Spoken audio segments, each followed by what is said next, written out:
কৰোঁ গাঁওৰক্ষী বাহিনীক এক জীৱন্ত সংগঠন এক গোটেই অসমৰ ভিতৰত প্ৰতিষ্ঠাপ্ৰাপ্ত সংগঠন আৰু প্ৰত্যেকটো গাঁৱৰ লগত আৰু প্ৰত্যেকটো ৰাইজৰ লগত সম্পৰ্ক থকা সংগঠনত পৰিণত কৰাৰ ইচ্ছা আমাৰ আছে আৰু মুখ্যমন্ত্ৰী ডাঙৰীয়াৰ মাৰ্গদৰ্শনত অহা দিনবোৰত গাঁওৰক্ষী বাহিনীক গাঁওমুখী আৰু ভাল এটা সংগঠনত পৰিণত কৰিম। বাহিনীৰ যিখিনি সমস্যা আছে আমি বিবেচনা কৰিছোঁ, বহুখিনি সমাধান হ'ল।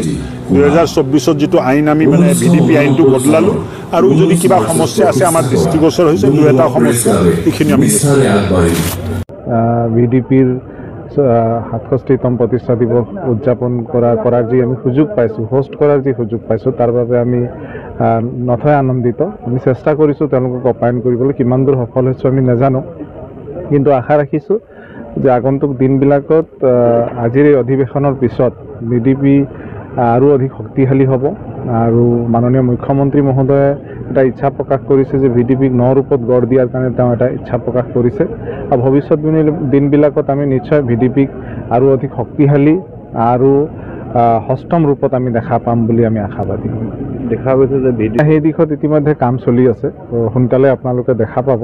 VDPক আমি একেবাৰে 9 ৰূপত মানে সংগঠিত কৰাৰ কাৰণে এটা প্ৰক্ৰিয়া আৰম্ভ হৈছে।